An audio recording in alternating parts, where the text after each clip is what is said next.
dalam suasana alhamdulillah kita merayakan milad dari Sohibul Zaman Al-Mahdi Ajalallahu Farajahu Syarif. Dengan gaibnya beliau dalam keadaan gaib kubro ini tentu ada sebab Allah dahulu menggaibkan beliau. Mungkin kalau sebabnya dibahas kurang bermanfaat, tapi dari penjelasan ceramah jenengan tadi saya ingin menanyakan sebab-sebab yang harus kami perhatikan sebagai pecinta yang menanti kehadiran beliau. Sebab-sebab kemunculan beliau itu sesungguhnya yang harus kami yakini dalam tauhid kami, dalam akidah kami itu apa yang menjadi sebab-sebab kemunculannya. Apakah kita menunggu qadarullah, kehendak Allah akan memunculkan beliau? Tapi ada beberapa ceramah-ceramah dari para ulama di kalangan kita bahwa sebab-sebabnya itu kesiapan kita. Jadi dalam simpang siur pencerahan yang kami dapatkan atau saya pribadi, mungkin dari Ustadz bisa memberikan kepastian bahwa inilah yang untuk kita dan saya pribadi jadi pegangan sebab-sebab sehingga kemunculan beliau itu bisa terwujud.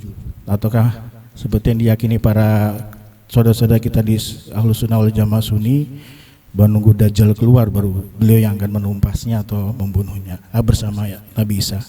Demikian pertanyaan saya. Assalamualaikum warahmatullahi wabarakatuh. Bismillahirrahmanirrahim. Allahumma salli ala Muhammad wa ali Muhammad.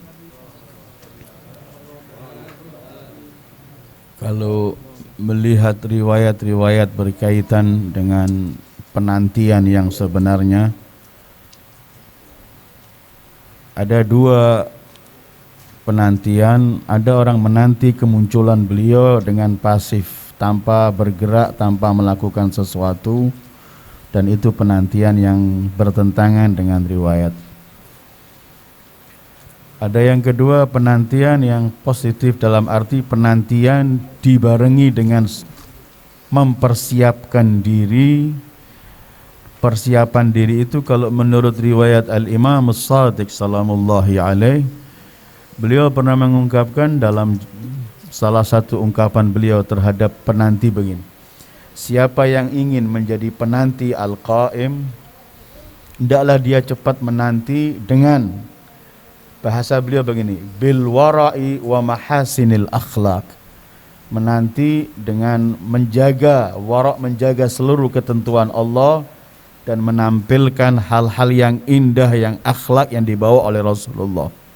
Kemudian beliau menyebutkan setelah itu, siapa yang menanti Al-Qaim dengan posisi semacam ini, memegang teguh syariat Allah, berusaha untuk mempersiapkan kedatangan beliau dengan melaksanakan perintah Allah, melawan kezaliman dan menyampaikan hal-hal yang positif dan memberi contoh yang positif. Menurut sabda beliau, siapa yang telah mempersiapkan semacam ini, maka apabila Qaim muncul, dia telah mati, tidak sempat mengikuti Al-Qaim di masa Al-Qaim, maka dia mendapat pahala seperti orang yang bersama Al-Qaim. Kemudian akhir kata Imam Ja'far Shadiq, beliau mengatakan, fajiddu wantadhiru ayatuha al-isabatu al-marhumah, maka seriuslah kalian, bersungguh-sungguhlah untuk menanti, wahai kelompok yang mendapat rahmat dari Allah.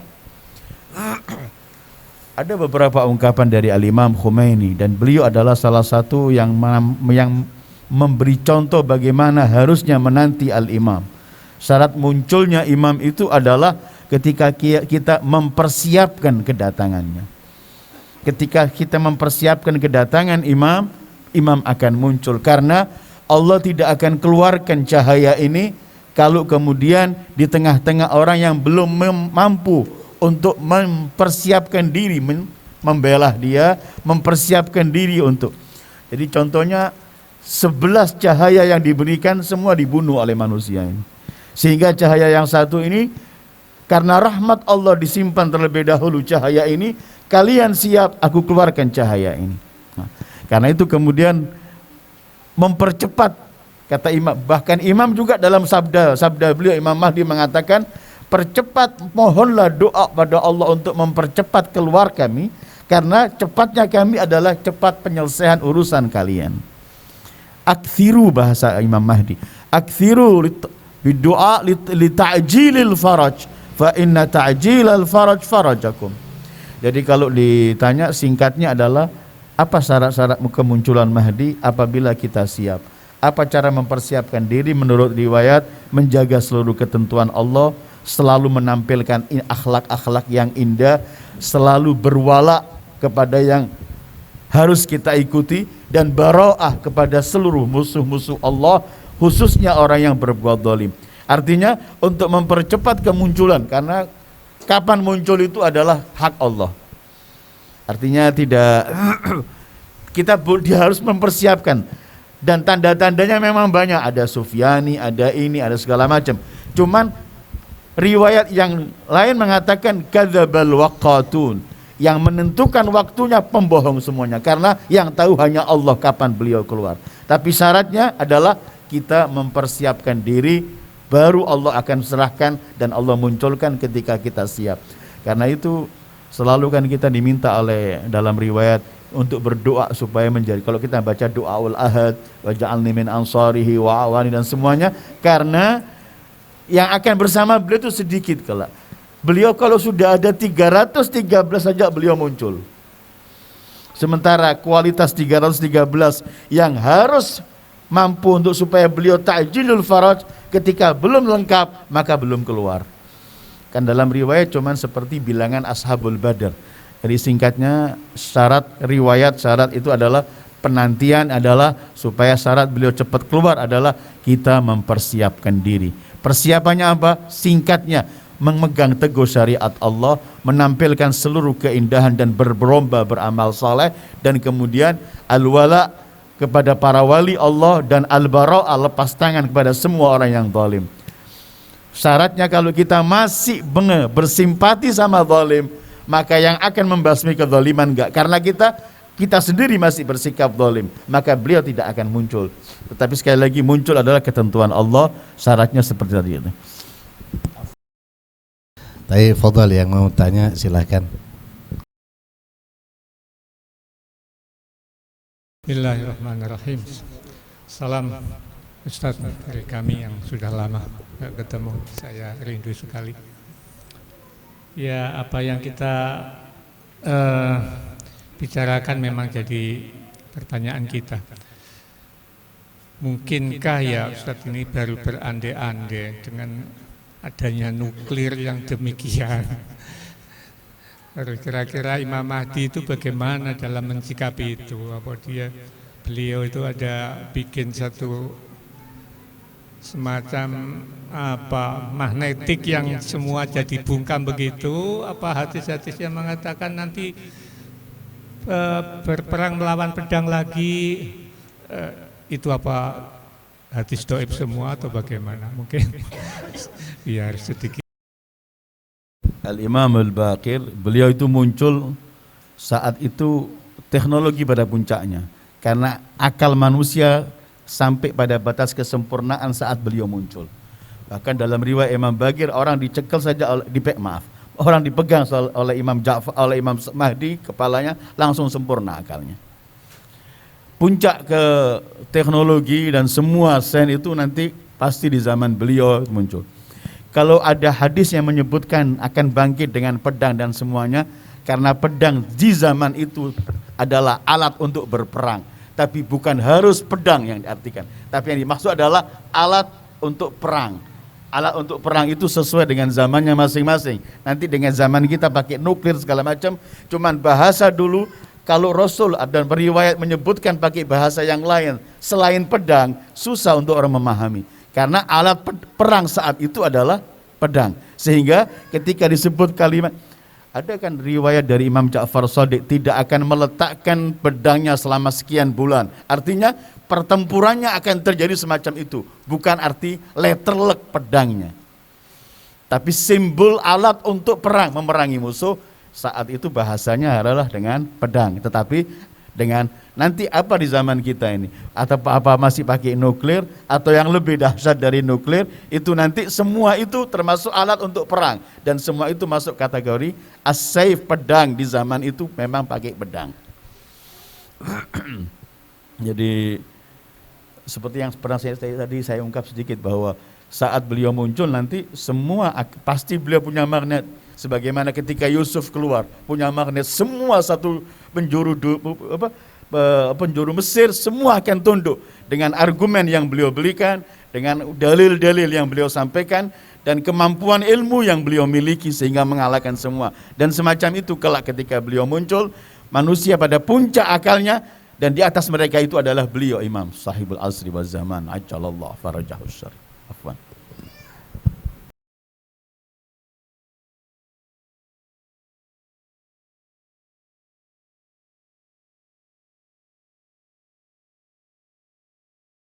Afwan Ustaz. Assalamualaikum warahmatullahi wabarakatuh.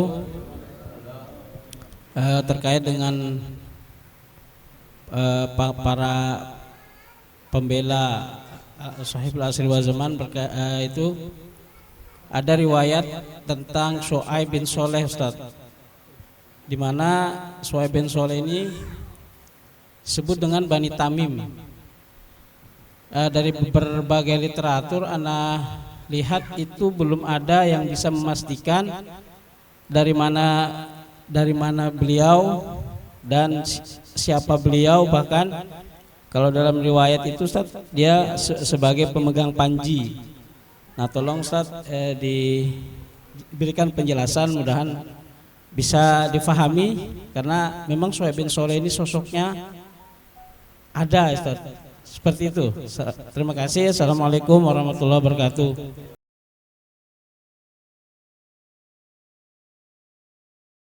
Iya, berkaitan dengan nama itu, ada yang menyebutkan itu salah satu safir 4 beliau yang disebut bin Syuaib Amr bin Saleh. Cuman saya tidak tahu pastinya. Jadi berkaitan dengan riwayat yang Anda baca ini, pastinya siapa Saleh bin Syuaib disebut Bani Tamim, karena kalau sekarang ini ada orang yang sama namanya, juga riwayat itu nggak menunjukkan apa dia atau orang lain. Seperti waktu Raja Saudi namanya Abdullah, kan ada riwayat yang menyebutkan ketika di negeri Arab rajanya pakai nama Abdullah akan muncul, tetapi apa Abdullah yang itu kan tidak. Jadi begitu juga yang saya pahami. Jadi ketika nama, kecuali nanti Sufyani itu yang jelas, Nafsus Zakiyah segala macam yang jelas itu. Tapi kalau yang tadi yang antum baca mengenai Muhammad bin Syuaib tadi, ada yang bin Syuaib disebut salah satu safir 4, ada yang bin Syuaib yang kalau Tamim. Artinya yang mana? Apakah ketika nanti disebut seperti Sufyani, ketika ada orang seperti itu, seperti Sufyani akan muncul? Wallahu alam. Saya belum menguasai riwayat itu. Afwan ya.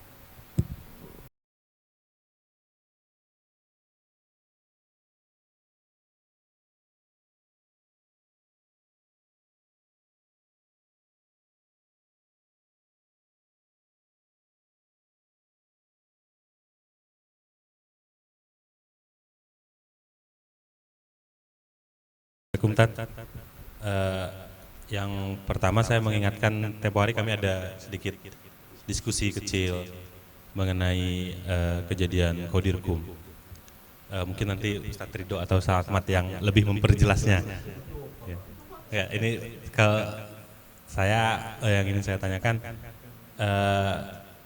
saya pun belum begitu paham. Kita kalau Imam Mahdi sepakat, itu Imam Mahdi akan muncul di saat kondisi kita siap.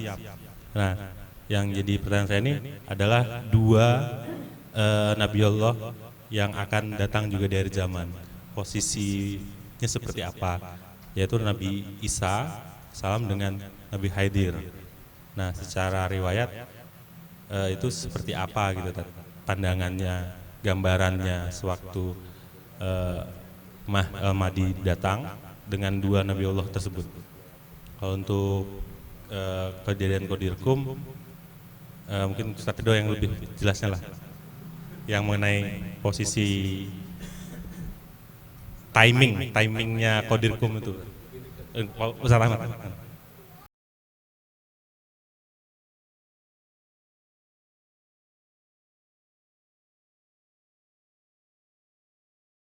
Assalamualaikum warahmatullahi wabarakatuh.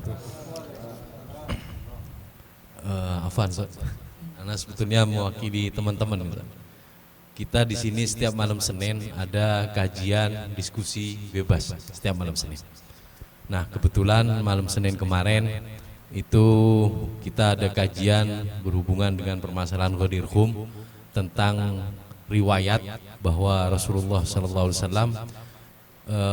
ayat turunnya baligh. Ayat itu ketika turun seolah-olah teguran bagi Allah Subhanahu wa taala kepada Rasulullah. Jadi seolah-olah Rasulullah tidak segera menyampaikan, ditunda kan di riwayat gitu. Berapa kali Rasulullah yang menyampaikan terjadi hiruk pikuk di kalangan sahabat. Kayak semacam dikudeta, memang disengaja. Nah, di situ ada istilah keraguan, seolah-olah ada yang diragukan untuk menyampaikan, kekhawatiran mungkin ya. Bahasanya enggak tahu, kemarin yang dibahasakan itu ragu. Nah, di sini kayaknya tidak pas. Jadi menurut yang antum pahami tentang peristiwa Ghadir Khum itu mungkin ini ya, yang ini ya. Itu gimana sih? Jadi tentang istilah teguran, ayat yang seolah-olah terkesan ada teguran di situ. Terus ada bahasa ragu untuk menyampaikan sehingga turun ayat itu. Syukran. Kalau Nabi Isa itu dalam riwayat kelak akan bermakmum kepada Imam Mahdi, karena Nabi Isa harus juga di belakang Imam Mahdi gitu. Berkaitan dengan Ghadir, yang menyebut ada keraguan itu kan orang dari mana keraguannya kita nggak bisa, kurang saya pahami. Bagaimana bisa diambil kesimpulan keraguan? Pertama begini ya, kadang-kadang ada dalam mengkaji Al-Quran itu, kadang-kadang ada orang memiliki satu, saya nggak bisa sebut kekurangan atau kesalahan begini. Sering dianggap kalau Allah menegur Rasul, Allah mengatakan Rasul jangan lakukan begini atau lakukan begini. Yang paling populer contoh itu kalau dalam surat Kahfi, wala taqulanna li syai'in inni fa'ilun ghada illa an inni fa'ilun wala taqulanna li syai'in inni fa'ilun ghada illa an yasha Allah. Faqul insyaallah. Kalau riwayat-riwayat kan seperti yang mengatakan Rasulullah ditanyai orang, kemudian beliau berkata besok saya jawab. Kemudian beliau enggak menjawab sehari, 2 hari, 3 hari, sampai ada orang-orang mengolok-ngolok, wah Muhammad sudah ditinggal oleh Tuhannya segala macam. Ini hal-hal semacam ini sebenarnya tidak ada hubungan dengan ayat itu. Ini adalah karangan-karangan yang ingin menjatuhkan Rasulullah. Karena begini, ketika Rasul berkata, ketika Allah berkata, "Ai Muhammad, jangan kamu berkata besok aku melakukan sesuatu kecuali katakanlah insyaallah." Atau seperti tadi, "Wahai Muhammad, sampaikan." Atau dalam ayat lain, "Ya ayyuhan nabi ittaqillah." Wahai seorang nabi, bertakwalah kepada Allah. "Wala tuti'il kafirin." Jangan mengikuti orang-orang kafir. Ini tidak boleh kita fahami bahwa Rasul tidak menyampaikan karena itu ditegur. Rasul enggak mengatakan insya Allah karena itu ditegur. Rasul enggak bertakwa karena itu diperintahkan takwa, enggak ada hubungannya. Tetapi semua itu murni bimbingan Allah kepada Rasulnya, murni cintanya Allah kepada kekasihnya. Contoh ya, kalau kita seorang ayah, kita berkata pada anak kita, yang kita tahu anak kita ini baik segala macam, tapi kita berkata anakku jangan mendekati narkoba, anakku jangan. Bukan berarti anak kita setelah melakukan hal itu tidak, tapi murni bimbingan. Seluruh ayat dalam Al-Quran yang menegur Rasul atau memberikan tahu Rasul bukan berarti Rasul telah melanggar, tidak. Ini yang disabdakan Rasulullah, adabani Rabbi fa ahsana ta'dibi. Aku dibimbing oleh Tuhanku dan sebaik-baik bimbingan adalah bimbingan Allah. Jadi kalau Allah berfirman, ya ayuhan nabi ittaqillah, bukan berarti Rasulullah pernah enggak bertakwa. Wala tuti'il kafirin, berarti Rasulullah pernah taat pada kafir, tidak. Murni bimbingan. Ya semacam itu juga balik. Naam. Dalam riwayat-riwayat Rasulullah mengatakan khawatir. Khawatir itu bukan takut. Beda. Khawatir itu artinya orang nanti nggak memahami sebenarnya. Seperti ketika kita baca Al-Quran Nabi Musa ketika mereka melemparkan tongkat. Nabi Musa takut bukan karena takut sama mereka melemparkan tukang-tukang sihir menjadi ular. Bukan. Bahasa Al-Quran Musa takut. Bukan Musa takut sama ini. Musa takut orang-orang ini akan terpengaruh oleh ini. Karena ketika Allah sudah melantik seorang nabi, nabi itu maksum, nggak pernah akan. Apalagi kalau kita mengatakan ragu, dosa besar kita. Nggak ada keraguan pada Rasulullah. Bagaimana Rasulullah ragu? Rasulullah datang untuk membuang keraguan dari kita. Kalau beliaunya sendiri ragu, bagaimana? Nggak mungkin. Karena itu kemudian balligh ma unzila ilaika ya ayyuhan nabi ittaqillaha wa la taqulanna li syai'in fa'ilun dzalika ghada illa an yasha Allah, itu murni bimbingan Rasulullah. Adapun bahasa riwayat saya khawatir orang ini akan tidak. Ada kan sabda Rasulullah, kalau saya tidak takut akan disembah Ali ini. Akan mereka berebut, akan mengambil semua bekas tanah Ali yang berjalan. Aku sampaikan semua kemuliaan Ali. Ketakutan ini bukan untuk Rasul, artinya takut orang nggak memahami sebenarnya gitu loh. Jadi murni ghadir Rasulullah memang diperintahkan dalam beberapa kali, bukan berarti Rasulullah melanggar, tetapi Rasulullah selalu melihat umat ini dan beliau tidak pernah melanggar, mustahil, sama sekali tidak pernah. Kalau Rasulullah hatamailai yang lebih baik nggak pernah. Mungkin hatta kita memahami para anbiya dalam Al-Quran, Nabi Adam ditegur oleh Allah. Ini teguran bukan mereka melakukan kesalahan, tetapi mereka memilih sesuatu, ada yang lebih mulia mungkin mereka tinggalkan, bukan kesalahan. Seperti ada orang kaya raya, ketika ada orang minta sumbangan untuk dalam kondisi yang sakit, orang itu ngasih 50.000, yang miskin ngasih 50.000, kita tegur yang kaya. Bukan dosa dia ngasih 50.000. Cuman bagi dia nggak layak untuk memberi 50.000 karena posisinya lebih begini. Teguran Allah pada anbiya semuanya itu bukan mereka melakukan kesalahan, tetapi ada yang lebih baik. Posisimu dekat dengan aku, begitu. Tarkul aula, tarkul afdal. Jadi berkaitan dengan ghadir tidak ada sama sekali itu masalah kita bisa memahami kenapa Rasulullah, ya seperti ayat-ayat lain Rasulullah diperintahkan lakukan semacam ini, tinggalkan semacam ini, murni bimbingan Allah. Ini persis dalam sabda Rasulullah, adabani rabbi fa ahsana ta'dibi, aku dibimbing oleh Tuhanku dan sebaik-baik bimbingan adalah bimbingan Allah Tuhanku. Dalam bimbingannya lakukan ini, jangan lakukan ini, kalau kamu lakukan ini. Kalau enggak kita akan kacau dengan Al-Quran. Masa Rasulullah diperintahkan ittaqillah, berarti belum pernah takwa beliau. Atau pernah meninggalkan takwa, kan tidak. Ya ayyuhan nabi ittaqillah wa la tuti'il kafirin. Apakah Rasulullah pernah mentaati orang kafir? Mustahil. Ini bimbingan. Jadi jangan pernah kita anggap kalau ada teguran Allah berarti Rasulullah pernah melanggar. Tapi itu murni adalah pemberitahuan. Ayo. Hatta dalam surat ayat tahrim, ya ayyuhan nabi lima tuharrimu ma ahallallahu lak. Bukan Rasulullah pernah mengharamkan yang dihalalkan oleh Allah. Supaya kita bisa memahami bahasa Al-Quran. Karena bahasa haram dalam Al-Quran bukan yang kita fahami semua ini. Artinya selawan katanya halal, tidak. Haram itu dalam bahasa Al-Quran juga memiliki arti mencegah. Seperti ketika Allah berfirman untuk bayi Nabi Musa ketika Fir'aun mengumumkan siapa yang bisa menyusui, Allah sebutkan wa haramna alaihil maradhi. Kami haramkan, bukan haram halal ini, kami cegah supaya bayi Musa ini enggak mengambil susu dari siapapun. Begitu juga Rasulullah lima tuharrim, enggak mungkin kita bisa memahami Rasulullah menghalalkan yang diharamkan oleh Allah. Dosa kita. Semacam itulah kira-kira kondisi kunci tafsirnya semacam itu. Afwan. Afwan Ustaz, mungkin kemarin tuh diskusinya kan seolah-olah kan ada ancaman di sini Ustaz. Fa in lam taf'al fama ballaghta risalata. Itu kan yang sering muncul di ceramah atau apa, seolah-olah Rasulullah itu diancam. Kalau ente tidak sampaikan yang satu ini, tidak menyampaikan risalah. Nah, di situ yang timbul pertanyaan Ustaz. Kenapa kok seolah-olah ada ancaman? Walaupun itu seperti yang antum bilang tadi, ini mungkin cara Allah mendidik, tapi seolah-olah bagi awam. Terus gimana bagusnya memahami dan mengartikan makna ayat tersebut lengkapnya? Afwan Ustaz, jangan melengkapi. Itu simpelnya bukan tujuan ancaman. Tujuan Allah ingin menjelaskan masalah ghadir ini sangat penting, sehingga kalau nggak disampaikan semacam ini, Jadi sebenarnya bukan ancaman kepada Rasul, tetapi Allah dengan bahasa ancaman ini untuk menjelaskan bahwa masalah ini sangat penting sekali. Itu yang pertama dan kedua. Dan ketiga, dalam hatta Imam Ridho pernah menafsirkan, ditanyakan masalah hadis ayat-ayat yang berkaitan dengan para nabi.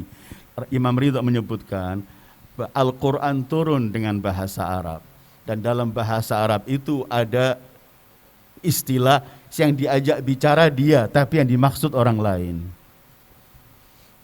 Isma'i ya jahara, itu kan. Artinya kalau Rasulullah dikatakan semacam ini, Rasulullah artinya diperintahkan untuk orang lain. Bahasa khitabnya untuk Rasulullah, tapi ayat ini untuk, kalau enggak kita mendengarkan Rasulullah diperintah oleh Allah, wahfid janahaka limanit, wahfid janahaka wahfid janahadz dzulli minar rahmah. Ketika Allah diperintahkan untuk berbirrul walidain, Allah Maha tahu Rasulullah wafat, ayahnya sudah meninggal.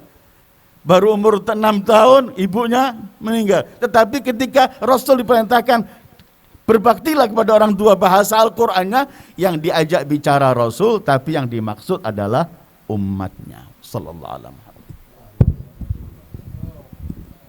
Salli ala Muhammad wa ali Muhammad. Fadhal. Allah wabarakatuh. Syukron Ustadz sebelumnya. Ini mungkin bisa mewakili dari teman-teman juga ya. Tapi juga kalau teman-teman ada yang mau nanya juga nggak masalah. Tapi saya rasa penting Ustadz untuk saya tanyakan dari teman-teman mewakili dari teman-teman pemuda di sini, karena saya meyakini bahwa kehadiran dari pemuda yang ada di Samarinda di sini adalah penerus yang juga punya rasa tanggung jawab. Bagaimana nanti kita juga mendidik generasi-generasi selanjutnya. Hal yang pertama Ustadz yang ingin saya tanyakan, apa sebenarnya hal yang paling fundamental yang harus kami lakukan, mengingat zaman ini berubahnya dengan cepat. Maksud dari zaman berubah dengan cepat ini lebih kepada kegiatan-kegiatan yang bisa kami lakukan, namun tetap dalam koridor dalam penantian Imam Mahdi. Karena beberapa waktu saya sendiri punya kebingungan apakah yang saya lakukan ini benar-benar mungkin saya bisa mengklaim atau meyakini diri saya sendiri, oh ini saya persembahkan untuk Imam Mahdi. Nah tapi kadang saya ragu apakah bentuk misal melakukan kegiatan apakah benar-benar bagian dari penantian dari Imam Mahdi itu sendiri. Nah jadi itu pertama Ustaz, yang apa hal yang paling fundamental atau yang paling urgent untuk bisa kita lakukan sebagai teman-teman pemuda melihat kecepatnya perubahan zaman. Kemudian Ustaz yang kedua, ini juga mungkin pertanyaan berangkat dari saya sendiri, yang yaitu misal contoh kasus ada hari di mana misal peringatan imam siapa, wiladah siapa atau syahada imam siapa. Nah, tapi di satu sisi kita tidak bisa menafikan bahwa kita punya kegiatan hari itu yang bahkan bisa dibilang tidak kalah penting. Nah, jadi ada beberapa majelis saya pernah sering mendengar, oh kalau misalnya majelis yang misalnya itu wiladah atau syahadanya imam, itu adalah imam yang mengundang. Imam yang mengundang artinya dari situ saya meyakini bahwa saya harus hadir. Karena sebagai orang yang meyakini bahwa pecinta dan pengikut, saya merasa saya wajib datang. Tetapi satu sisi juga punya kegiatan yang bahkan bisa dibilang kegiatan itu kita yakini juga bahwa itu untuk dalam rangka pengabdian juga, seperti itu Ustadz. Nah jadi sebaiknya mana yang harus di ini? Itu mungkin dari dua pertanyaan Ustadz. Syukran. Assalamualaikum warahmatullahi wabarakatuh. Kalau ada acara-acara Ahlul Bait, kita dituntut untuk hadir. Sementara kita juga punya tugas-tugas lain yang harus kita lakukan. Sebenarnya gini, masing-masing kita itu selain yang wajib, kita yang paling tahu posisi hidup kita.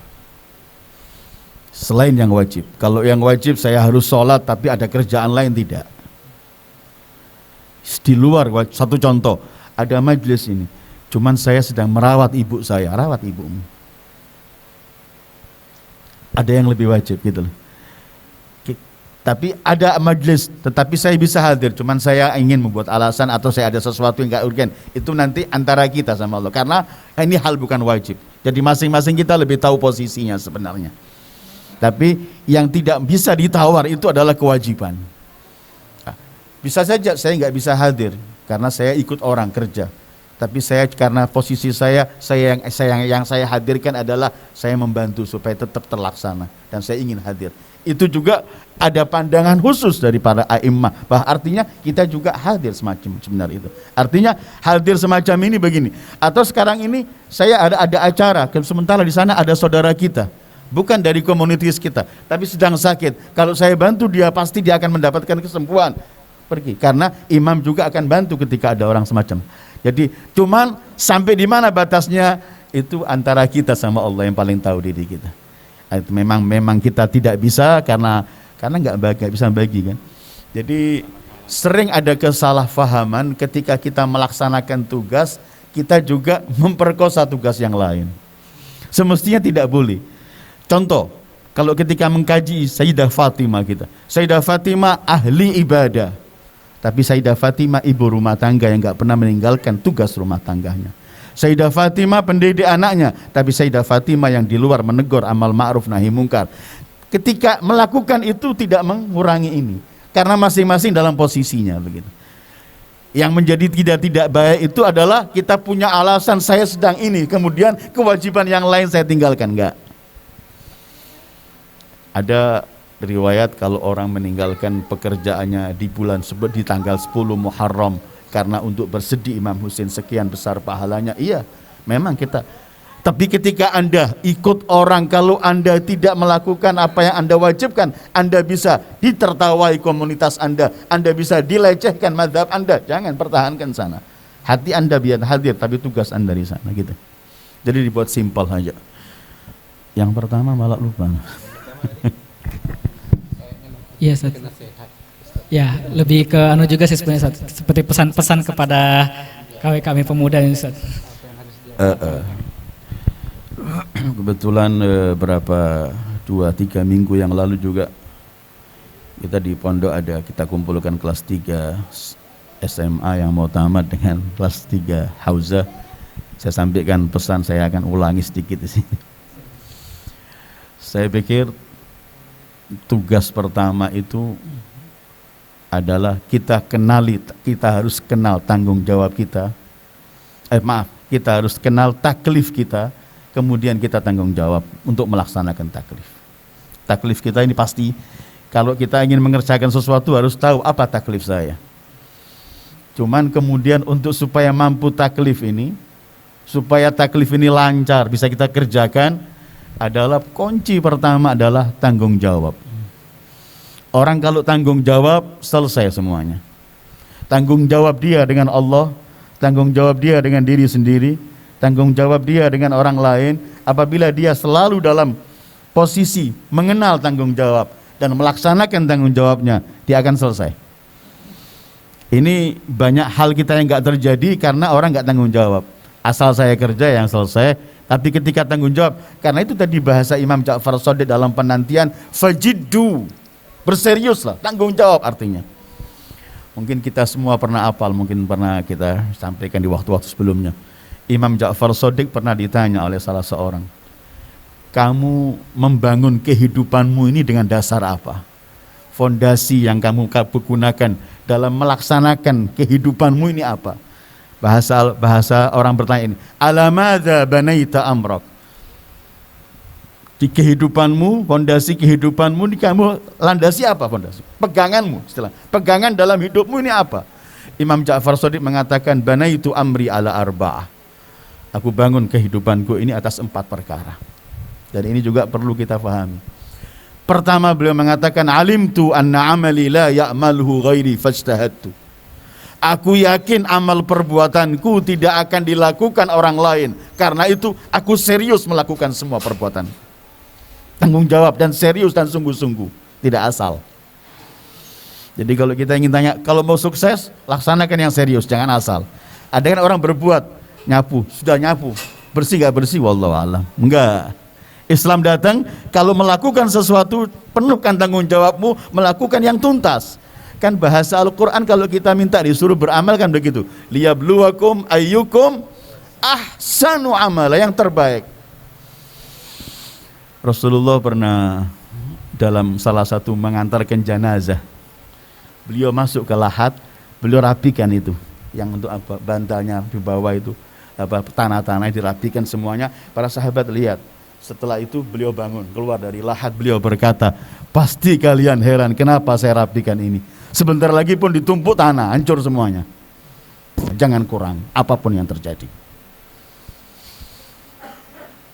Jadi seumpama begini, kalau ada dokter ahli bedah, kemudian ada pasien yang harus dioperasi malam ini. Sementara pasien ini besok akan dihukum mati. Seorang dokter nggak boleh asal ngoperasi besok juga mati, tidak. Dia harus mengeluarkan seluruh ilmunya untuk melakukan operasi yang terbaik untuk pasien ini. Urusan besok dia hukum mati itu lain lagi. Tanggung jawab ini yang baik, yang akan membawa kesuksesan kita dalam semua kehidupan. Jadi Imam Ja'far Shadiq, alimtu anna amali la ya'malhu ghairi fajtahadtu. Aku yakin amal perbuatanku tidak pernah akan dilakukan orang lain. Karena itu aku lakukan dengan serius dan sungguh-sungguh. Kedua, alimtu annallaha, aku melihat annallaha yarani fastahyaitu. Aku yakin Allah selalu melihat aku, karena itu aku malu. Jangan sampai dalam posisi aku dilihat Allah sedang melanggarnya, sedang melakukan hal yang tidak diridhoi oleh Allah. Ketiga, alimtu anna rizqi la ya'kulhu ghairi fatma'nantu. Jadi pertama, aku yakin amal perbuatanku nggak bakal dilakukan orang lain, karena itu aku lakukan dengan serius dan sungguh-sungguh. Kedua, aku yakin dan tahu Allah selalu melihat aku, karena itu aku malu. Posisinya beliau imam, malu. Kita takut udah bagus. Kita takut, naam, jamil sudah. Tapi imam bukan dalam posisi takut, malu dilihat oleh Allah. Ketiga, aku yakin rezekiku nggak pernah dimakan orang lain, karena itu aku tenang. Yang bukan punya kita tidak pernah sampai pada kita. Yang milik kita tidak pernah akan sampai pada yang lain. Usaha wajib, karena usaha ibadah. Enggak usaha salah besar dalam pandangan Al-Quran. Kalau Anda tidak tahu alamat rizki Anda, tenanglah. Rizki Anda tahu benar alamat Anda, pasti nyampe. Kata Imam Ja'far Shadiq, alimtu anna rizki la ya'kuluhu ghairi fajtahadtu. Aku yakin rezekiku enggak dimakan orang lain, fatma'nantu, maka itu aku merasa tenang. Dan terakhir yang keempat, kata beliau, alimtu anna akhira amri al-maut fasta'adattu. Aku yakin bahwa akhir kehidupanku adalah mati, karena itu aku selalu mempersiapkan diri untuk kematian. Serius, selalu merasa dipantau oleh Allah, aman. Tidak, karena masalah rezeki itu bukan masalah yang sepele ya. Karena rezeki ini orang bisa meninggalkan syariat, menjadi menjual harga dirinya segala macam karena takut sama rezeki. Karena itu kalau bab rezeki ini ada dua dalam Al-Quran, ada beberapa, termasuk ada dua hal. Ketika Allah ingin menampakkan akan membela para rasulnya, para kaum mukminin, Allah selalu menggunakan kalimat qawi, sifat namanya. Allah maha kuat. Innallaha qawiyyun aziz, pasti akan memberikan pertolongan. Kedua, Allah ketika berbicara rizki, wa ma khalaqtul jinna wal insa illa liya'budun ma uridu minhum min rizqin wa ma uridu an yut'imun. Wa mubala, dia Allah, hanya dia Allah pemberi rizki. Terus dzul quwwatil matin, yang memiliki kekuatan dan kemampuan. Karena banyaknya orang lemah di sini. Kenali taklif Anda dan bertanggung jawab melakukan taklif, akan aman semuanya dengan 4 pilar tadi itu. Berserius, yakin selalu dilihat, CCTV-nya ada terus, Allah raqib, dilihat Allah. Ketiga, masalah rezeki wajib kita mencari, tapi kita tenang bahwa Dia yang akan mengatur. Ketiga, keempat, kita tahu bahwa kita akan mati.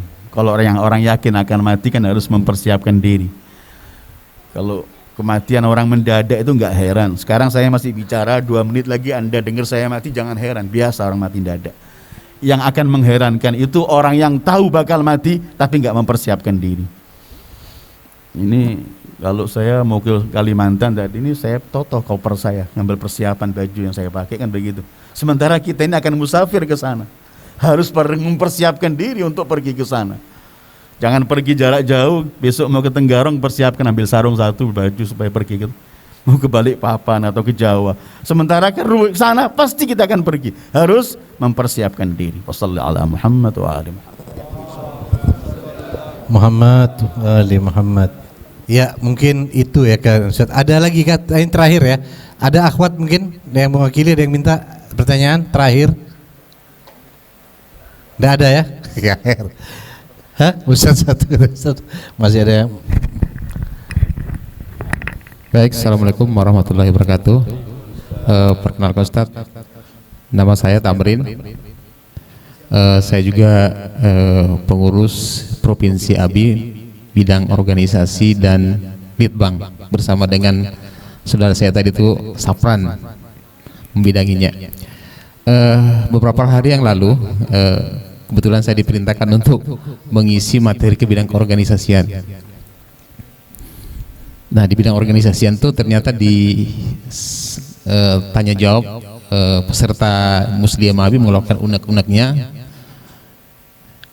Salah satu diantaranya menyampaikan bahwa mereka tidak aktif di organisasi. Kan tidak mesti di organisasi ini, di luar sana pun saya bisa berbuat baik, ya kan?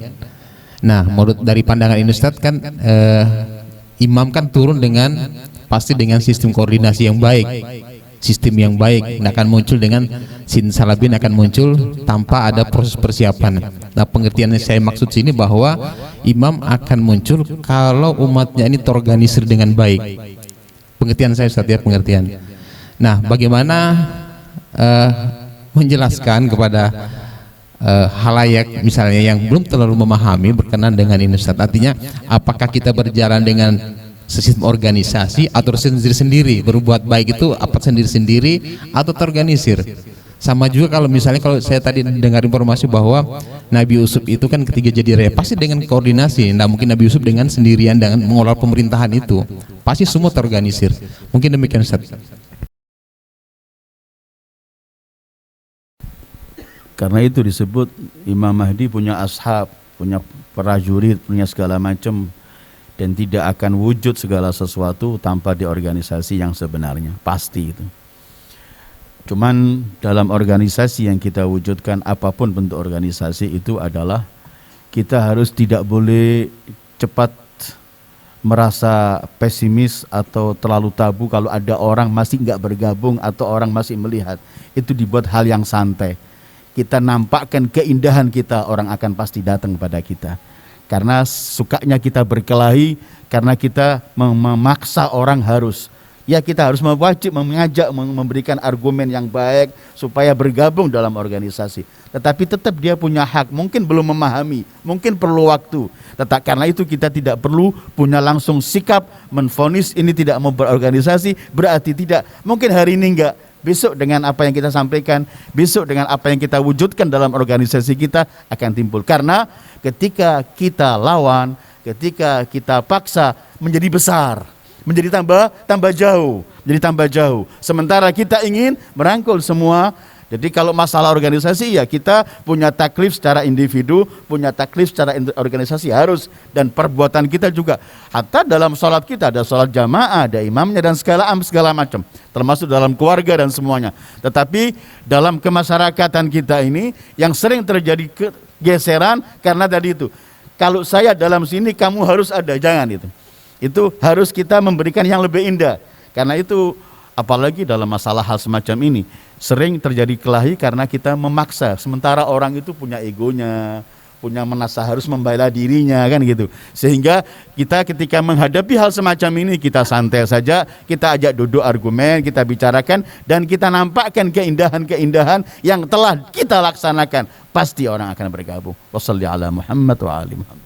Allahumma salli ala wa ali Muhammad. Allahumma salli ala wa ali Muhammad. Allahumma salli ala Muhammad wa ali Muhammad. Ya ikhwan sekalian, kita tutup acara malam ini, acara resminya. Kita majelis sebentar, Pak.